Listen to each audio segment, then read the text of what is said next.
Baik, selamat siang kepada seluruh warga Sumba Barat Daya maupun seluruh publik secara luas yang menyaksikan atau melihat membaca insiden berdarah yang terjadi di Dinas Pendidikan dan Kebudayaan Kabupaten Sumba Barat Daya pada hari Senin kemarin ya, 16 Juni 2025. Nah, pada hari ini saya Benedictus Dalupe berdiri dan berbicara sebagai saudara dari pihak korban ya, dan saat ini saya berbicara atas nama keluarga dan menyampaikan rintihan hati korban.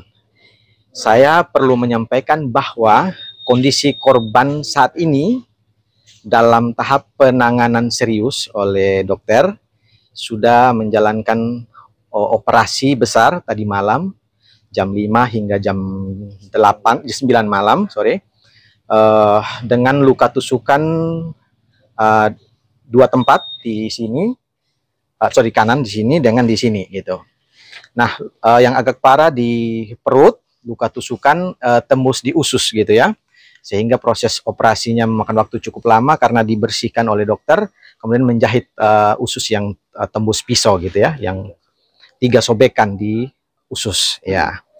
Terus selesai operasi, saat ini pasien atau korban sudah berada di ruang ICU dan mendapat perawatan lanjutan ya. Kondisi korban bisa bicara tapi terbata-bata, masih dalam kondisi dengan peralatan medis semua untuk mendapatkan pemulihan lebih lanjut. Jadi kami sebagai pihak keluarga sebenarnya dari kemarin sangat fokus dengan korban untuk menangani ini di rumah sakit ini. Kita saat ini berada di rumah sakit Tambolo. Kami kumpul darah gitu ya untuk donor, kebutuhan operasi dan yang lain-lain. Semua keluarga sibuk untuk fokus pada menyelamatkan korban. Tetapi dalam proses itu kami sambil melihat perkembangan ya, perkembangan berita, opini yang beredar baik melalui media online maupun secara serampangan beredar di media sosial Facebook ya, dan mungkin juga media sosial yang lain. Nah, informasi yang beredar, komentar-komentar yang beredar itu sepertinya ya, kami rasa, dan itu bisa dikonfrontasi oleh wartawan, bahwa itu justru mengarah kepada pembunuhan karakter korban ya. Ya, banyak screenshot media sosial, komentar-komentar di media sosial yang justru mengglorifikasi, membenarkan tindakan pelaku penikaman ya, membenarkan tindakan pelaku penikaman yang kalau tidak cepat ditangani maka saudara kami terbunuh ya. Jadi banyak yang komentar mewajarkan tindakan itu, membenarkan tindakan itu dengan framing media, dengan framing komentar-komentar di Facebook, di media, bahwa wajar operator atau terduga pelaku itu melakukan hal tersebut karena ya, karena pengurusan dana BOS dipersulit ya, dipersulit. Nah, ini kami harus angkat bicara karena sampai saat ini kami mohon maaf ya, memang kami keluarga masih fokus di sini dan belum punya waktu kemarin untuk menyampaikan klarifikasi dari pihak korban. Dan juga kami sebenarnya menunggu pernyataan resmi, klarifikasi resmi dari lembaga tempat beliau bertugas. Karena pertama, beliau ditikam dalam urusan tugas, di tempat tugas, ya, dan sampai saat ini belum ada klarifikasi resmi dari ya pimpinan lah, entah itu di bidang, kan beliau kan pelaksana teknis, kepala seksi ya, ada bidang, ada sekdis, kadis, dan seterusnya ya, yang sampai saat ini kami tentu merindukan, ya, menunggu kalau bisa ada klarifikasi, penjelasan resmi versi pemerintah, ya, versi lembaga tersebut terkait dengan kasus ini. Nah, kami sebagai keluarga tidak bisa menunggu itu, karena proses penghakiman publik, ya, atas dasar fakta, atas dasar informasi yang belum berimbang, atas dasar informasi yang sepihak, justru membuat banyak komentar bilang wajar dilakukan seperti itu, setuju dengan pelaku, bahkan mengglorifikasi pelaku. Nah, kami melakukan pengumpulan informasi baik dengan rekan kerja, teman sekantor beliau, baik dengan beliau sendiri. Tadi pagi saya melakukan rekam suara, ya, rekam suara. Beliau terbata-bata, tapi saya coba untuk rekam sekitar 10 menit lebih. Kemudian saya juga barusan telepon atau melakukan mengkonfirmasi kepada atasan beliau, mantan atasan beliau yang sudah pindah ya ke dinas lain, untuk mengkonfirmasi seberapa benar pernyataan dari korban ya. Nah, jadi seperti ini ya teman-teman warga SBD dan semua yang mengikuti kasus ini, mengikuti pemberitaan ini melalui teman-teman wartawan. Pertama, ya, kami menyatakan bahwa framing berita yang menyatakan bahwa korban mempersulit pengurusan pencairan dana BOS itu sama sekali tidak benar. Sama sekali tidak benar. Dan saya bicara atas dasar pernyataan beliau, ada rekamannya di saya, juga atas pernyataan mantan atasan beliau Kabid, yang bisa nanti teman-teman wartawan bisa melakukan wawancara lanjutan. Jadi, maaf ya. Jadi, saudara kami ini kira-kira seperti ini kronologisnya ya. Saudara kami ini posisinya sebagai kepala seksi. Kepala seksi. Dia pelaksana teknis dalam urusan terkait ini. Atasan dia adalah Kabid SD. Ya.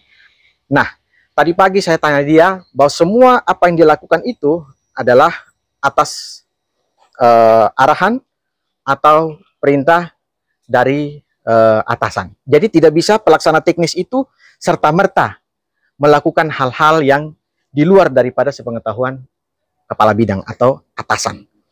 Nah, jadi soal sekolah Ilhaloko kalau saya tidak salah ya, Ilhaloko ini memang kepengurusan dana BOS-nya itu depending oleh siapa? Oleh mantan Kabid. Oleh mantan Kabid ya, bisa dikonfirmasi itu Pak Apin. Dan itu dari bulan Januari kalau tidak salah ya. Kenapa depending ya? Kenapa depending? Menurut Pak Apin ada bukti rekaman di saya. Itu karena sekolah ini bermasalah. Tidak layak, pertama tidak layak ikut ujian karena gedung bermasalah, guru-guru data ya, soal data ini bermasalah. Dan itu sudah ada beritanya juga kemarin, hanya publik tidak fokus ke situ. Dari 300 lebih tadi Pak Apin bilang, 300 lebih data yang dimasukkan itu. Setelah diasistensi, diverifikasi itu hanya 110. Ya, 110 yang memenuhi syarat. Nah, terus soal pelaku ini, korban saudara kami Pak Alo tidak begitu kenal dia. Menurut Pak Apin, saudara korban pelaku ini sama sekali tidak terdata di Dapodik, ya, sebagai operator, sebagai tenaga kependidikan. Tidak ada di data Dapodik, ya, sebagai tenaga kependidikan. Dan kemudian dalam proses yang kemudian pelaku bilang berbulan-bulan dia bolak-balik itu, termasuk bertemu Pak Apin. Jadi masalahnya, terus ganti-ganti operator juga, ganti-ganti. Untuk bertemu dengan Pak Alo ini, menurut pengakuan korban itu baru 2 kali, ya, kemarin dengan sebelumnya entah kapan itu. Jadi baru 2 kali. Jadi setelah proses yang memang bukan dipersulit, tetapi memang karena tidak memenuhi syarat, dalam arti secara data, tadi pengakuan korban diduga data siluman ya, data siluman itu 300, kemudian disuruh perbaiki, akhirnya berujung kemarin itu bahwa data itu 111. Ini saya kasih kronologisnya ya. Saya tanya kepada korban, apakah sempat terjadi insiden ribut-ribut, bertengkar di pagi? Kira-kira begini, yang dalam tanda kutip mengaku sebagai operator ya, datang intinya meminta rekomendasi untuk ini ya, di ACC lah, kira-kira begitu. Menunjukkan data di sistem mereka, di laptop dia, datanya 111. Terus Pak Alo sebagai pelaksana teknis menunjukkan juga, jadi ini 110 data Dapodik dinas gitu ya. Nah, terus beliau bilang, saya yang buta kok. Nah, terus Pak Alo juga tunjukkan data, apakah saya yang buta gitu? Soalnya datanya 110. Terus oke lah gitu, Pak Alo kemudian oke lah, mungkin waktu transfer data itu belum sinkron, kira-kira begitu. Dan sudah akan dibantu gitu untuk proses lebih lanjut, ya, untuk proses lebih lanjut dan akhirnya menuju ke pencairan prosesnya. Nah, kemudian Pak Alo meminta untuk kalau begitu kita proses, tapi masukkan ini SPTJM, surat pernyataan tanggung jawab mutlak, kemudian SPTMH, surat pernyataan telah menerima hibah, dan rekening koran. Dan persoalan itu saya tanya kepada pihak korban, apakah dibawa saat itu? Tidak dibawa. Jadi, Pak Alo sebagai kepala seksi atau pihak korban meminta untuk kalau begitu pergi ambil dulu. Sebagai syarat untuk dibuatkan surat pengesahan belanja SPB. Nah, itu kira-kira mungkin rekomendasi lah untuk pencairan dana BOS itu. Jadi oke katanya. Mamanya juga saat itu ibu dari pelaku ini yang adalah kepala sekolah, ya, itu oke. Jadi mereka pulang. Sebatas itu saja. Pulang dalam rangka memenuhi permintaan Pak Alo tadi untuk membawa dokumen ini. Ya, membawa dokumen ini untuk segera diproses pencairan. Nah, pulang itu yang kita tidak tahu mungkin ya beliau pulang dan ambil pisau atau mungkin persyaratan ini tidak ada dan kita tidak tahu. Itu nanti silakan wartawan cek ya. Intinya setelah itu terjadilah kejadian itu. Jam istirahat Pak Alo lagi berdiri, langsung ada penyerangan ya, penyerangan tanpa ada aksi dan reaksi terlebih dahulu ya. Secara spontan saja dia lari dari arah Dinas Pertanian langsung melakukan penikaman ya di sini dan di sini bagian kanan ya. Jadi seperti itu kronologi singkat ya yang terjadi kemarin. Jadi informasi lebih lanjut yang kami mau sampaikan bahwa tidak benar bahwa Pak Alo sebagai korban, tadi ada rekaman juga menyatakan dengan sungguh bahwa selama saya menjalankan tugas tidak pernah saya mempersulit ya pelayanan dalam hal dana BOS ini. Tidak pernah mempersulit.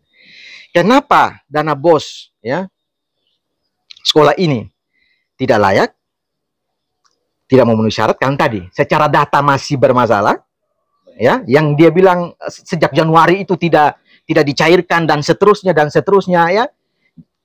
Itu karena secara data bermasalah. Nanti teman-teman wartawan bisa saya kasih nomornya Pak Apin untuk mengkonfirmasi secara jelas. Dan pada satu kesempatan di rapat semua kepala sekolah, ini Pak Apin sampaikan, ada rekamannya, bahwa ada 12 sekolah yang dinyatakan tidak layak secara resmi. Di rapat kepala sekolah, ada 12 kepala sekolah. Ya, 12 sekolah. Salah satunya Ilha Loko. Tidak layak mengikuti ujian. Salah satu tidak layak mengikuti ujian akhir karena kepala sekolahnya secara pendidikan juga tidak memenuhi syarat. Karena tanda tangan syarat kepala sekolah minimal sarjana. Kira-kira begitu menurut Pak Apin. Ya. Kemudian jadi mereka ini ya pihak sekolah disuruh pulang itu untuk apa? Untuk memperbaiki, mengkoreksi, melengkapi data-data supaya benar gitu. Supaya bisa diproses sesuai dengan ketentuan yang berlaku. Jadi saya bicara ini meneruskan saja informasi ini. Ya, saya tidak berbicara dalam kapasitas sebagai lembaga, tapi informasi yang saya dapat pertanggungjawabkan berdasarkan rekaman, berdasarkan wawancara saya dengan pertama korban yang adalah saudara saya sendiri juga mantan atasan. Jadi atas dasar itu kami pihak keluarga sungguh menyayangkan berita sepihak ya, framing sepihak yang menyatakan bahwa korban melakukan menghambat, mempersulit soal kepengurusan dana BOS. Karena itu, kami pihak keluarga sangat menantikan pihak lembaga, baik dia untuk ya dia punya wewenang secara resmi untuk menjelaskan kronologis ini gitu. Menjelaskan supaya korban ini dia sudah menjalankan tugas, memastikan supaya dana BOS ini cair berdasarkan data Dapodik. Ya, kalau dia 110 ya 110 bukan 300. Ya. Kalau dia 110 ya 110 bukan 111 dan seterusnya.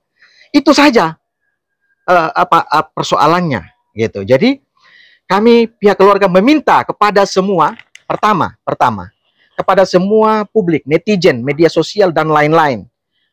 Tolong ya, Anda menyikapi berita harus berdasarkan pemberitaan yang berimbang. ya. Jangan Anda versi pelaku, Anda mengglorifikasi, membenarkan tindakan. Ini kriminal, menusuk orang. Nanti teman-teman wartawan tersinggung dengan tetangga, mungkin karena salah kemarin ditikam, dibenarkan orang pelakunya. Saya tegaskan, ya, saudara saya, ya, korban ini bukan koruptor, ya, bukan penjahat, ya, bukan kriminal berat. Yang kalau ditusuk begitu, Anda benarkan pelakunya. Standar moral kita di mana? Standar moral, ya, membenarkan pelaku kriminal melakukan itu. Anda tidak lacak, tidak cek, kenapa dia lakukan seperti itu. Ya bisa saja secara emosi memang dia tidak bagus, secara psikologi orang yang tidak bisa menahan emosi, dan karena itu Anda mengglorifikasi, membenarkan. Jadi saya sebagai keluarga mewakili perasaan hati keluarga sangat tersakiti dengan framing, dengan pemberitaan yang menyudutkan pihak korban. Saat ini korban masih setengah mati, ya, bicaranya terbata-bata, dirawat di ICU, tetapi kami keluarga menyaksikan begitu banyak komentar, ya, yang sudah tersebar luas yang menyudutkan korban. Ini sungguh tidak adil, sungguh tidak adil. Karena itu kami keluarga meminta agar, ya, teman-teman wartawan meluruskan berita ini. Kami meminta juga keadilan, ya. Kalau benar sekolah itu bermasalah dan berdasarkan, ya, informasi yang kami dapat pertanggungjawabkan. Silakan siapa yang berwenang mengaudit sekolah itu, mewartakan kepada kita semua. Oh benar, jika benar bahwa Kabid, ya, kepala seksi tidak memproses pencairan dana bos karena memang belum memenuhi persyaratan standar kelayakan, gitu ya. Jadi itu yang kami minta. Kemudian saya juga secara pribadi dan kami keluarga menyampaikan terima kasih kepada Ibu Bupati. Tadi malam beliau datang berkunjung, mengunjungi korban, ya, sempat berbincang-bincang dengan kami. Nah, kami juga meminta dukungan moral dari beliau, karena beliau adalah pimpinan daerah, ya, atasan tertinggi lah kalau boleh dibilang dari korban ini, dan dia mengalami insiden dalam tugas, ya. Nah, jadi kami minta untuk ada dukungan moral, ya. Apakah itu nanti berujung kepada apa, ya, lembaga diarahkan untuk melakukan pendampingan dalam urusan hukum dan lain-lain seterusnya. Kemudian kami juga keluarga meminta kepada pihak kepolisian untuk betul-betul adil memproses kasus ini sesuai hukum yang berlaku, ya, melakukan penyelidikan sebagaimana mestinya dan memproses sesuai hukum yang berlaku. Jadi supaya ada rasa keadilan yang kita dapatkan, gitu ya. Supaya, ya, ada rasa nyaman. Jangan sampai lingkungan pemerintah ini menjadi lingkungan yang tidak aman. Orang mau pergi kantor takut, segala macam. Jangan sampai ditikam. Jadi saya mau bicara tidak ada masalah pribadi, ya, antara korban dengan pelaku sebelumnya. Ya, menurut korban pelaku ini ya mungkin operator baru atau operator yang ditunjuk saja begitu dan baru ketemu 2 kali. Ya. Jadi tidak ada insiden atau masalah pribadi atau masalah yang sangat besar sebelumnya yang menyebabkan sampai terjadi seperti itu, ya. Jadi ini pernyataan kami dari keluarga, kami meminta dukungan semua. Kami minta publik untuk jangan menghakimi, pelajari dulu kasusnya, ya. Dan kami minta doanya dari semua untuk bisa mendoakan korban yang saat ini masih dalam tahap pemulihan. Memang agak lama kayaknya karena luka dalam, ya, di usus, ya, ada 3 sobekan. Nah, itu kira-kira, ya, dari kami pihak keluarga untuk bisa menjadi atensi kita bersama. Mungkin ada itu, kami cukup dulu. Ada pertanyaan atau apa yang perlu dikonfirmasi?